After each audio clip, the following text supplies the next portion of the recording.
ஓசூர் அடுத்த தேன்கனிக்கோட்டையில் இந்திய கம்யூனிஸ்ட் கட்சி மார்க்சிஸ்ட் தளி சட்டமன்ற தொகுதி முன்னணி ஊழியர் கூட்டம்.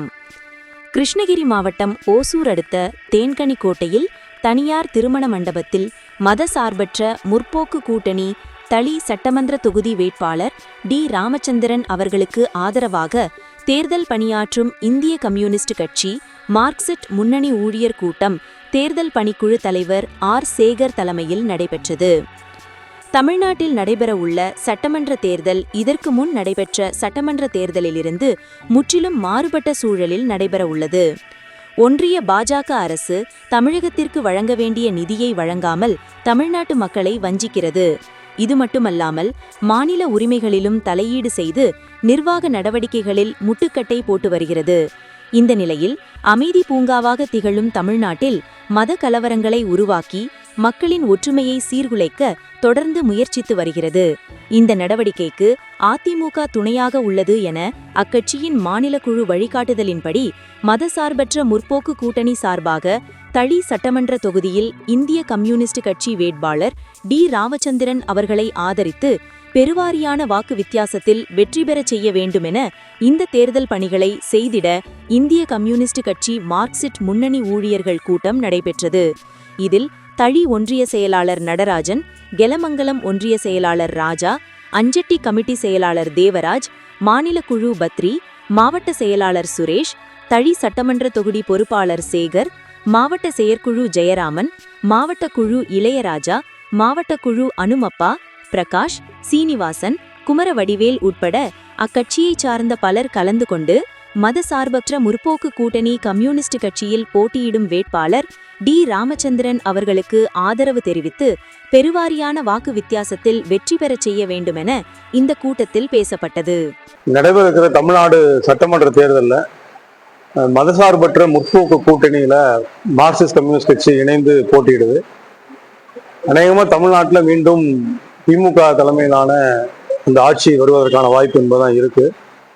ஏன்னா எல்லா கருத்து கணிப்புகளும் அதிமுக 50 இடங்களை கூட தாண்டாது அப்படின்னு சொல்லிட்டு இருக்காங்க. ஸோ மிக நிச்சயமாக இந்த அணி என்பது தமிழ்நாட்டில் வெற்றி பெறும், அதில் எந்த சந்தேகமும் இல்லை. இன்னொன்று, இந்த தமிழகத்தினுடைய நலனை பாதுகாக்க வேண்டும் என்று சொன்னால் மாநிலத்தில் போராடி பெற்றிருக்கிற இந்த உரிமைகளையும் இந்த வளர்ச்சியும் தக்க வைத்துக் கொள்ள வேண்டும் என்று சொன்னால் இந்த அணி வெற்றி பெறுவது என்பதுதான் ரொம்ப முக்கியம்.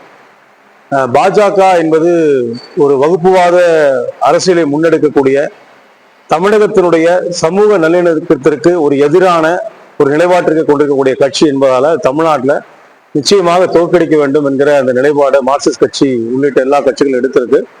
அது நிச்சயமாக இந்த அணி வெற்றி பெறணும், பாஜக தோக்கணும் அப்படிங்கிறதுல நாங்கள் முனைப்போடு வேலை பார்க்குறோம்.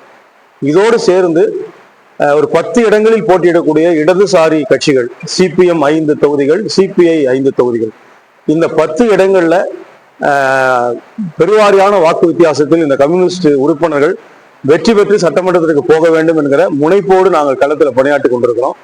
அதே போல பாரதிய ஜனதா கட்சி போட்டியிடக்கூடிய 27 இடங்களில் ஒரு இடம் கூட அவர்கள் தவறியும் வெற்றி பெற்று விடக்கூடாது அப்படிங்கிறத அந்த முனைப்போடு களத்தில் பணியாற்றி கொண்டிருக்கிறோம். இந்த தளி சட்டமன்ற தொகுதியில போட்டியிடக்கூடிய சிபிஐ வேட்பாளர் ராமச்சந்திரன் அவர்களை வெற்றி பெற செய்வது என்கிற முறையில கட்சி பரப்புரையில மக்கள் சந்திப்பு, வீடு வீடாக சந்திப்பு, தெருமுனை பிரச்சார கூட்டம் என்று பல்வேறு பிரச்சாரங்களையும் நாங்கள் ஈடுபட்டிருக்கோம். மிக நிச்சயமாக இங்க போட்டியிடக்கூடிய பாரதிய ஜனதா கட்சியினுடைய வேட்பாளரை தோற்கடித்து ராமச்சந்திரன் அவர்கள் மிக பெரும்பாலான வாக்கு வித்தியாசத்தில் சட்டமன்றத்திற்கு போவார் அப்படிங்கிற எந்த மாற்று கருத்தும் கிடையாது. பாஜக ஏன் ஓட்டு போடக்கூடாதுன்னு நாங்கள் சொல்றதுக்கு அடிப்படையாக 2-3 காரணங்கள் இருக்கு. ஒண்ணு என்னன்னா, அவங்க டபுள் என்ஜின் சர்க்கார்னு சொல்றாங்க. பாஜக ஆளக்கூடிய மாநிலங்கள்ல எந்த வளர்ச்சியும் இல்லை. இன்னைக்கு ஆங்கில ஊடகங்கள் என்ன எழுதிட்டு இருக்காங்கன்னா பிமாரு ஸ்டேட்னு எழுதுறாங்க. பீகார், அதே போல பாத்தீங்கன்னா மத்திய பிரதேஷ், ராஜஸ்தான், உத்தரப்பிரதேஷ், இதெல்லாம் பாஜகவுடைய மாநிலங்கள். சோசியல் இண்டிகேட்டர்ஸ்ல, பர் கேபிட்டா இன்கம்ல, தொழில் வளர்ச்சியில, ஜிஎஸ்டிபியில எல்லாத்துலயும் பின்தங்கிய மாநிலங்களாக இருக்கு. இப்ப இவங்க டபுள் என்ஜின் சர்க்கார்னு சொல்றது பொய். அதே போல பிரதமருடைய நேரடி மேற்பார்வையில் இருக்கக்கூடிய பிளாக்ஷிப் ஸ்கீம்ஸ் சொல்லுவாங்க. ஒரு 6 ப்ராஜெக்டுக்கு ஒதுக்கி இருக்கிற 35,800 கோடி ரூபாயில வெறும் 21%, 7,000 கோடி தான் செலவழிச்சிருக்கிறாங்க. ஸோ வளர்ச்சி என்பது முக்கியமே கிடையாது. பின்தங்கிய மாநிலங்களை அடையாளம் காமிட்டு தமிழ்நாடு, கேரளா போன்ற மாநிலங்களை நாங்க வந்து டபுள் என்ஜின் சர்க்கார் அப்படின்னு சொல்றது வந்து மக்கள்கிட்ட சொல்லக்கூடிய ஒரு பச்சை பொய். அது எந்த முகாந்திரமும் இல்லை இவர்களுக்கு வாக்களிப்பதற்கு. இன்னொன்னு இங்க இருக்கக்கூடிய மக்களுக்கான ஒரு ஒற்றுமையும் சமூக நல்லிணக்கத்தையும் அவங்க வந்து அதை வந்து ஒரு குறைப்பதற்கான நடவடிக்கையை உருவாக்குவாங்க. குறிப்பா இந்த பகுதியில் 2-3 மொழிகள் பேசக்கூடிய பல்வேறு சமூக மக்கள் இருக்காங்க. பாஜக வெற்றி பெற்றால் அந்த சமூக நல்லிணக்கத்திற்கு ஒரு அச்சுறுத்தல் உருவாகும். அதே தவறையும் பாஜக வெற்றி பெறக்கூடாதுங்கிறத நாங்க ரொம்ப எச்சரிக்கையா மக்கள் சொல்றோம். இதுக்கு கைப்புண்ணுக்கு கண்ணாடி எதுக்கு அப்படிங்கிற மாதிரி இன்னைக்கு வந்து பாஜக பேசுறது மட்டும் இல்ல, பாஜகவோடு சேர்ந்திருக்கலாம் அதிமுக வேட்பாளரே பேசுறாங்க. அவர் சுந்தர் சி என்ன சொல்றாருன்னா கறிக்கடைகளை மூடுவேன்கிறாரு. ராஜன் செல்லப்பா என்ன சொல்றாருன்னா நான் வந்து சிக்கந்தர் தர்காவை வந்து அந்த திருப்பரங்குன்ற மலையிலிருந்து அகற்றி விடுவேன்னு சொல்றாரு. பாஜக மட்டுமல்ல, அவரோடு சேர்ந்திருக்க எல்லாருமே வந்து தமிழகத்துடைய அமைதியை குலைக்கக்கூடிய தன்மையில பிரச்சாரத்தில் ஈடுபடுறாங்க.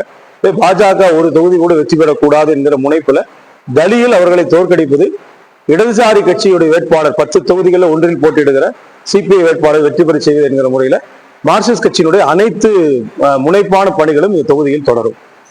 பிஜேபி என்ன சொல்லுதுன்னா, இந்த தளி சட்டமன்ற தொகுதி சிபிஎம் கோட்டையாக இருக்குது, கண்டிப்பா இது வந்து நம்ம வந்து பிஜேபி வந்து ஜெயிச்சு காட்டணும் அப்படின்ற ஒரு இதா பேசப்படுது. அதை பத்தி நீங்க என்ன சொல்றீங்க? இல்ல, அதாவது அப்படி ஜெயிக்க முடியாது. இப்ப நீங்க இடதுசாரி கட்சிகள் வலுவா இருக்கக்கூடிய பல மாவட்டங்கள் இருக்கு தமிழ்நாட்டுல. நாகை, ஒன்றுபட்ட தஞ்சை சொல்லலாம். அதே போல நீங்க பாத்தீங்க சொன்னா திருப்பூரை சொல்லலாம், கோவை, குமரி, இப்படி பல இடங்கள்ல வந்து சிபிஎம் சிபிஐ இடதுசாரிகள் ரொம்ப வலுவா இருக்காங்க. அதையெல்லாம் ஒரு தேர்தல் அரசியல வந்து தகற்று இவங்க வெற்றி பெற முடியும் சொல்றதெல்லாம் தேர்தல் நேரத்தில் பிரச்சாரத்துக்கு பயன்படுத்தலாமே தவிர, அங்க இருக்கக்கூடிய எங்களுடைய உழைப்பாடுகள், எளிய விவசாய தொழிலாளர்கள், விவசாயிகள், இது போன்ற வர்க்க அமைப்புகள் ரொம்ப பலமா இருக்கு. நிச்சயமாக பிஜேபி இந்த தொகுதி வெற்றி பெற முடியாது என்பதுல எந்த சந்தேகமும் இல்லை. நிச்சயமாக அந்த மக்கள் வந்து பாஜக வேட்பாளரை தோற்கடித்து இடதுசாரி வேட்பாளரை வெற்றி பெற செய்வார் என்பதில் நாங்கள் உறுதியாக நம்புறோம். ஜெயலலிதா அம்மையார் இருக்கிற வரைக்கும் பிஜேபிக்கு வந்து நாங்க கூட்டணி ஒருபோதும் வைக்க மாட்டோம் அப்படின்ற மாதிரி ஒரு சவால் விட்டாங்க. இப்ப வந்து ஜெயலலிதா இறந்த பின்னாடி வந்து இப்ப எடப்பாடியார் வந்து இப்ப பிஜேபி கூட கூட்டணி வச்சிருக்காங்க. இதை பத்தி என்ன சார்? இல்ல, அது ரொம்ப குழப்பமான ஒரு நிலை தான் அதிமுக எடுக்கிறாங்க. போன சட்டமன்ற தேர்தலில் கூட்டணி இருந்தாங்க, நாடாளுமன்றத்தில் வந்து வெளியே வந்துட்டு சொன்னாங்க இனி ஒருபோதும் நம்ம கூட்டணி வைக்க மாட்டேன்னு சொன்னாங்க. பிறகு இப்ப ஒரு சந்தர்ப்பவாத கூட்டணி என்கிற முறையில என்ன அச்சுறுத்தல், என்ன அவங்களுக்கு வந்து நெருக்குதல் வந்ததுன்னு தெரியல. இந்த என்டிஏ தலைமைன்னு அவங்க சொல்றாங்க, அதிமுக தலைமைன்னு இவங்க சொல்றாங்க. சீட்டு இடங்கள் வாங்கினது எல்லாமே டெல்லியில வந்து அமித்ஷாவை பார்த்தா செட்டில் ஆச்சுன்னு கூட்டணி கட்சி தலைவர்களே சொல்றாங்க. எடப்பாடி பழனிசாமி தோல்வி பயத்துல இருக்காரு. முதல்வரை, துணை முதல்வரை, எதிர்கட்சி தலைவர்களை ரொம்ப தரந்தாழ்ந்த முறையில தான் அவருடைய பிரச்சாரம் இருக்கு. அரசியல் இல்லை அவருடைய பிரச்சாரத்துல. இது ஒரு பொருந்தாத கூட்டணி. கடைசி நேரத்துல யாருக்கு நிர்பந்தம் தெரியல, அவங்க வந்து இந்த கூட்டணி அமைச்சிருக்கிறாங்க. இது ஒரு எடுபடாது. அதுதான கருத்து கணிப்புல வந்து மக்கள் இன்னைக்கு எல்லா ஏஜென்சிகளும் சொல்றது வந்து 50 சீட்டை தாங்க மாட்டாங்கன்னு. இன்னும் மிக ஒரு குறைவான இடங்களை வெற்றி பெறுவதற்கான வாய்ப்பு என்பதற்கு அதிமுக தலைமையிலான அந்த பாஜக, அதிமுக மற்ற கட்சிகள் எல்லாம் தோற்கடிக்கப்படுவது என்பது உறுதி. விஜய் வந்து களத்துல இறங்கி இருக்கிறாங்க சார், அவரை பத்தி என்ன சார் சொல்றீங்க? அவர் சில இடங்களில் சில வாக்குகளை வாங்கலாம். இந்த ஜென்சின்னு சொல்லக்கூடிய சில யூத்து அவருடைய பிரச்சார கூட்டத்துக்கெல்லாம் போறாங்க. நிறைய கூட்டம் வருது. கூட்டம் வந்து ஓட்டா மாறுவாங்கிற கேள்வி வந்து மே 4ஆம் தேதி தான் தெரியும். ஒரு கணிசமான வாக்குகளை அவர் வாங்கலாம். ஆனா வந்து அவர் வெற்றி பெறுவதற்கோ அல்லது ஆட்சி அதிகாரத்தை அமைப்பதை நோக்கி முன்னேறுவதற்கோ இந்த சட்டமன்ற தேர்தலில் எந்த முகாந்திரம் இருப்பதாக தெரியல. 4ஆம் தேதிக்கு பிறகு நிச்சயமா அவர் உட்பட தாவேக்காக்கு உட்பட ஒரு பின்னடைவை தருகிற தேர்தலாகத்தான் இது இருக்கும். இப்போ உங்க கூட்டணி கட்சியில வந்து பல வருஷமா வந்து தமிழக வாழ்வுரிமை கட்சி வேல்முருகன் இருந்தாரு, இப்ப வந்து அவர் வெளியே வந்துட்டாரு. இதை பத்தி என்ன சார் சொல்றீங்க? இல்ல, அதை பத்தி நாங்க சிபிஎம்னு சொல்றதுக்கு போக வேண்டாம் தான் நாங்களும் கேட்டுக்கிட்டோம். என்னோட வலுவான அணியா இருக்கு, சிற்சில முரண்பாடுகள் இருக்கும். அது இந்த அணியை விட்டு வெளியே போக வேண்டாம் தான் கேட்டோம். ஏதோ காரணத்தினால அவர் வந்து தனியாக ஒரு அணியை அமைச்சு தேர்தலில் போட்டிடுறாரு. அதுல கருத்து என்கிற முறையில் நாங்க சொல்றது ஒண்ணு. இப்போ 234 தொகுதியில வந்து 232 தொகுதியில வந்து வேட்பாளர்களை அறிவிச்சு நாங்க வந்து தனிச்சு நிக்கிறோம் அப்படின்ற மாதிரி சொல்லியிருந்தாங்க. ஒரு சில இடத்துல வந்து தமிழக வாழ்வுரிமை கட்சிக்கு வேட்புமனு தாக்கல் செய்யும் போது ஒரு சின்ன சின்ன குறைகள் சொல்லி ஒரு 20க்கும் மேற்பட்ட இடத்துல வந்து அவங்களுக்கு வேட்பாளர்களுக்கான அந்த அறிமுக கூட்டம் பண்றதுக்கோ இல்ல அவங்க வேட்பாளர் நிறுத்துறதுக்கோ வந்து அந்த பதிவு இல்லை. இப்போ வந்து கிட்டத்தட்ட ஒரு 200 தொகுதியில தான் நிக்கிறாங்க அப்படின்ற மாதிரி பேசப்படுது சார். அதான் அது ரொம்ப கடைசி நேரத்துல சில அமைப்புகளை சின்ன சின்ன கட்சிகள் எல்லாம் சேர்த்துக்கிட்டு இந்த வேட்புமனு தாக்கல் பண்றதுனால வந்திருக்கக்கூடிய அந்த நடைமுறை குழப்பங்களாக இருக்கலாம். எல்லாருமே அப்படி தயாரா இருக்க மாட்டாங்க.